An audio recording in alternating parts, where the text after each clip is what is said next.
민수기 27장에는 참으로 오랜만에 여자들의 이름이 등장하고 있어요. 대부분 구약 성경에는 남자들의 이름이 오르면 오르지 여자의 이름은 잘 오르지 않아요. 그 이름이 말라와 노아와 호글라와 밀가와 디르사입니다. 그들은 슬로브핫의 딸로서 요셉의 아들 므낫세의 지파의 후손들이에요. 그들은 회막 문 앞에서 모세와 제사장 엘르아살과 지휘관들과 온 회중 앞에서 자신들의 입장을 피력하고 있습니다. 내용인 즉슨 우리 아버지는 아들을 보지 못하고 우리 딸만 남겨놓고 죽었습니다. 그러므로 요청합니다. 우리 아버지의 땅을 우리가 상속받게 해 주소서. 그런 내용이에요. 다시 말씀드리면 아들이 없다고 아버지의 땅이 다른 사람들에게 가지 않게 하시고 딸들인 우리가 받게 해 주소서 요청하는 것입니다. 우리 함께 4절 말씀 보기를 원합니다. 같이 읽습니다. 시작. 어찌하여 아들이 없다고 우리 아버지의 이름이 그의 종족 중에서 삭제되리까? 우리 아버지의 형제 중에서 우리에게 기업을 주소서 하매. 그래서 기업이란 그 땅을 말하는 것이에요. 여러분들의 생각은 어떠하십니까? 딸들에게 가야 하겠습니까? 고개를 너무나 당연한 걸 가지고 그러십니까? 뭐 그런 모습인데요. 그렇죠. 우리 21세기 초를 살아가는 우리에게 부모의 땅은 당연히 아들, 딸 구별 없이 공평하게 상속받을 수 있어요. 그런데 모세가 살았던 광야 시대에는 이 딸들이 이렇게 강하게 주장하기 전에는 그러지 못했던 모양입니다. 소위 남존 여비 사상이 팽배했는데요. 언제부터 그렇게 됐을까요? 아담과 하와가 하나님을 거역하고 죄를 범한 이후에 하나님께서 공평하게 창조하셨음에도 불구하고 그렇게 남존 여비 사상이 어느 나라 동양이건 서양이건 이 보수적인 사회 속에서 우리가 볼 수 있는 모습이 되었습니다. 그러므로 이 사건을 바라보는 하나님께서는 어떠한 법으로 규정으로 정하셨는가 하면 아들이 없으면 딸에게 주어라. 그렇게 하여 아버지가 경적하던 땅이 다른 가문으로 가지 않도록 그 집안에 계속해서 그 땅을 관리하고 사용하게 하라. 이렇게 규정으로 세우셨습니다. 남자를 높이 여기고 여자를 낮게 여기는 이 남존 여비 사상, 말씀드린 것처럼 고대 사회에서는 동서양 할 것 없이 어느 사회에서나 볼 수 있습니다. 왜 그랬을까요? 여러분, 이 고대 사회는 사람의 체력을 가장 중요시 여기던 시대였어요. 전쟁이 많았기 때문이죠. 전쟁에서 용사가 되려면 체력이 뛰어나야 했습니다. 그래야 장수가 되고 장정이 되었어요. 한마디로 힘센 자가 높임을 받았습니다. 그러므로 사람들의 생각에 능력이 무엇이냐? 능력은 곧 체력이다. 그렇게 여기며 그 공식이 성립되었던 것이었어요. 그러나 오늘날은 이 능력의 기준이 변해가고 있습니다. 무력으로 치르는 전쟁이 줄어들면서 체력은 곧 능력이다라는 공식이 성립되지 아니에요. 어떻게 생각해요? 능력은 체력뿐만 아니라 지혜가 능력이다. 이렇게 여기게 되니 남자든 여자든 지혜가 있어.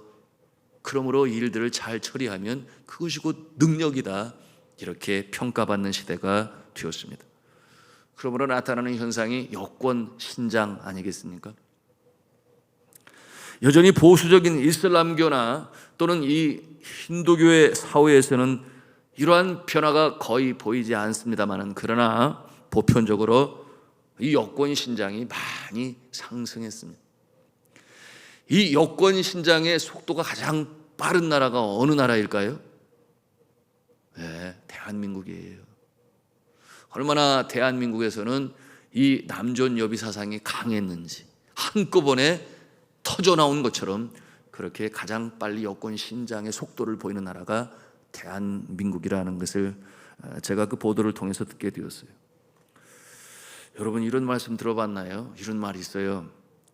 아들은 하나면 됐고 딸들은 여럿이면 좋다. 그런 말이 있습니다. 효도를 받으려면 아들보다 딸이 더 편하다고 하는 그런 내용 아니겠어요? 왜 그렇겠습니까? 아들은 며느리 눈치 봐야 하기 때문에, 그러므로 차라리 딸들이 훨씬 편하다, 그런 생각들이신 거죠. 오죽하면 이 딸들과 연관하여, 아들과 딸아들과 연관하여 업데이트된 버전이 있습니다. 아마 들어보셨을 거예요. 딸 둘에 아들 하나면 금메달, 딸 둘은 은메달, 딸 하나에 아들 둘이면 동메달, 아들만 둘이면 목메달. 목메달이 뭔지 금방 아실 거예요. 이와 같은 내용으로 말하고 있는데, 여러분 인정하십니까? 여러분 자유예요.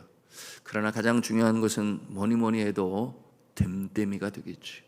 아들이든 딸이든 됨됨이가 어떠한가.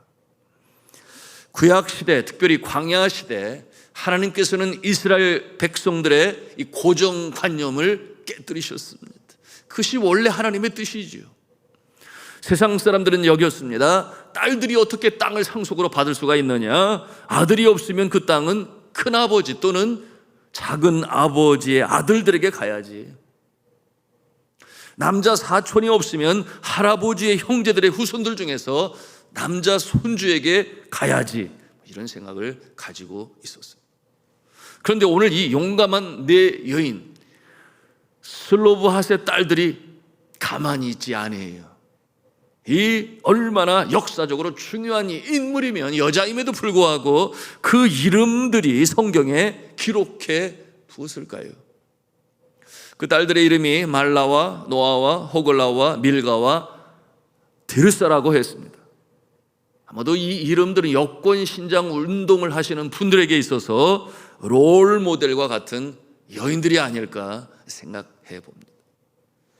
그들이 모세에게 찾아와서 하필 대중들이 모여 있는 그 회막 앞에서 자신들의 입장을 강하게 피력합니다. 이때 모세가 역시 지도자 아니겠어요? 모세가 이 여인들의 말을 경청합니다. 그리고 보통 지도자라면 자신들의 경험과 상식과 지식을 통해서 바로 답을 할게요. 그런데 이 모세가 그 자리에서 바로 답을 하지 아니에요. 그가 어떠한 자세를 보입니까? 5절에 있는 말씀을 보니 뭐라고 그랬어요? 모세가 그 사연을 여호와께 아뢰니라. 모세가 그 사연을 여호와께 아뢰니라. 자, 사랑하시는 성도 여러분, 우리가 배워야 할 영적 교훈입니다. 하나님의 말씀이 기준이 되기를 바랍니다. 하나님께 여쭙는 거예요. 여러분, 그 시대는 성경이 다 완성되지 아니했습니다. 모세의 시대, 그러므로 하나님께서는 직접 모세를 만나시고 대면하셨습니다. 삶에 필요한 기준을 제시하셨으니 그것이 모아진 것이 곧 성경이 되었어요. 율법이 되고 기준이 되고 규례가 되었습니다. 오늘날 이 시대에는 하나님이 사람을 직접 만나서 율법을 주시지는 않아요. 왜냐하면 이미 하나님께서 주신 기준이 진리와 상식과 행동 강령이 성경에 다 기록되어 있기 때문에 그렇습니다. 성경을 통해서 우리가 다 알게 되는 것이에요. 우리가 내일 이어가겠습니다마는 이 모세와 여호수아의 차이점, 모세와 여호수아의 차이점이 무엇인가 하면, 여러분, 모세는 하나님께서 직접 만나셨습니다. 그런데 여호수아는 그러지 못했어요. 여러분, 왜 그랬는가? 여호수아가 모세보다 인격이 부족해서 아니에요. 여호수아가 모세보다 전투의 능력이 부족해서 아니에요. 여러분이 여호수아가 능력이 부족해서가 아닙니다. 여러분, 하나님께서 이미 약속의 땅 가나안 땅으로 들어갈 때 필요한 기준과 규례와 행동을 이미 다 모세를 통하여 기록하게 하셨으니, 여러분, 그것이 율법이 되고 규례가 되어 그것을 여호수아와 이스라엘 백성들이 지키게끔 다 마련해 놓으셨습니다. 그러므로 더 이상은 대면하여 가르칠 내용이 없었기 때문에, 그러므로 모세는 대면하셨으나 여호수아는 주신 말씀을 통해서 지켜 행하게 하셨으니, 여러분, 이와 같은 모습을 통하여 모세가 떠나도 그의 후손인 여호수아와 이스라엘 백성들이 알아서 지켜 행할 수 있게 하신 것입니다. 자, 사랑하는 성도 여러분, 이 진리의 말씀, 하나님의 말씀이 우리에게 성경으로 주셨으니 너무나 감사하지 않아요? 오늘도 그 말씀을 우리가 보고 듣고 깨닫고 지켜 나갈 때에 복 있는 인생이 되는 줄로 믿습니다.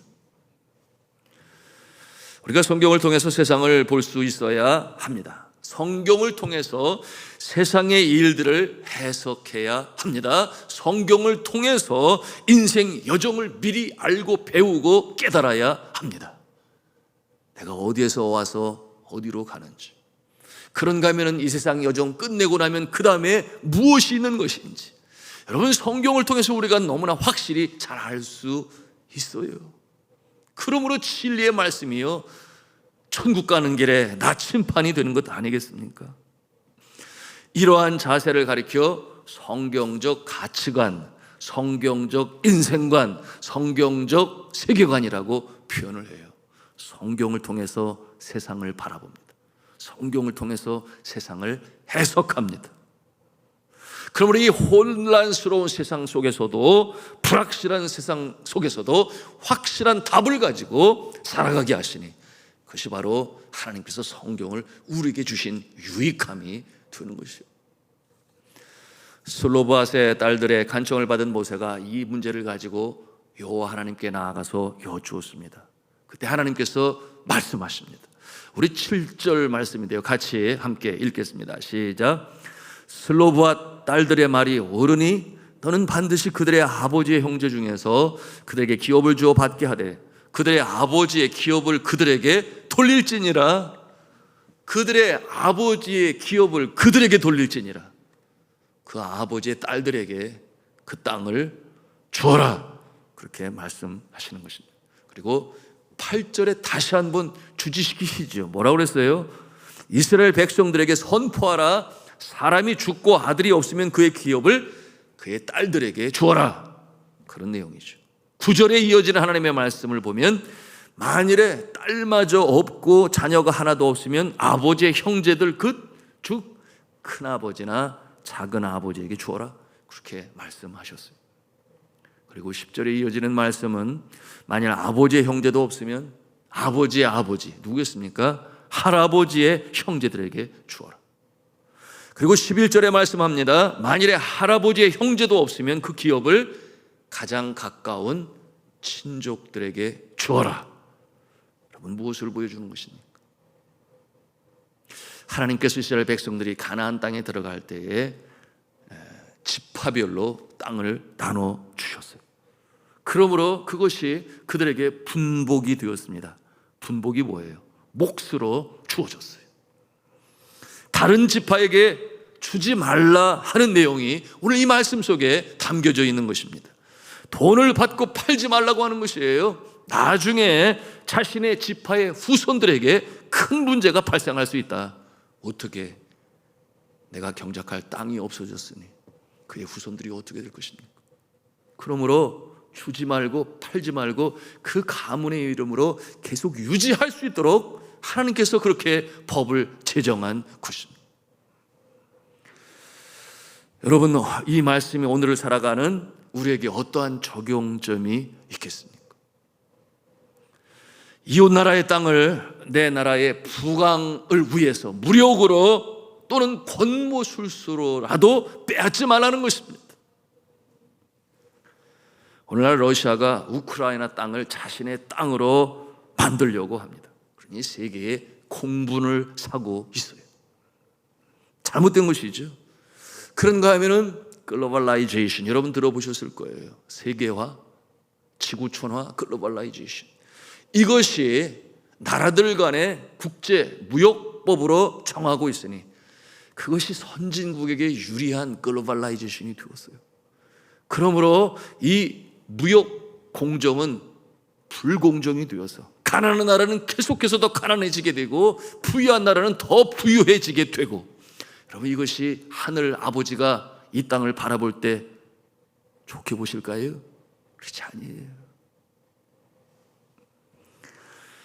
이와 같은 불공정한 무역협정을 통해 이윤을 취하니 가난한 나라는 더 가난한 나라가 되었으니 이 또한 잘못된 것입니다. 역으로 생각한다면 내가 부자라고 해서 내 형제의 재산을 이러저러한 이유로 내 것으로 만드는 것도 바람직한 모습은 아니에요. 왜 그렇겠습니까?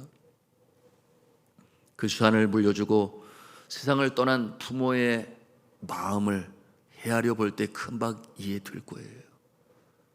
유산을 물려주고 세상을 떠난 부모의 입장에서 자녀들을 바라볼 때 그것은 동기간에 서로가 잘 사는 것이니, 행복하게 사는 것이니, 어려운 형제, 누이, 동생이 있다면 헤아리고 도와주어야 한다는 것을 오늘 말씀을 통해서 우리가 적용할 수 있는 것입니다. 그것이 바로 저 하늘나라에서 이 땅의 인생을 바라보시며 그렇게 되기를 바라시는 하늘 아버지, 여호와 하나님 아버지의 마음인 것이죠. 오늘 성경 말씀 속에 땅과 기업에 대한 하나님의 기준이 여러분의 삶을 더욱더 복된 인생으로 이끄시기를 간절히 바랍니다. 그리하여 복된 성도, 복된 가정, 복된 사회, 복된 나라, 이 복된 하나님의 나라에 주의 백성들이 되실 수 있기를 저는 주 예수 그리스도의 이름으로 축원합니다.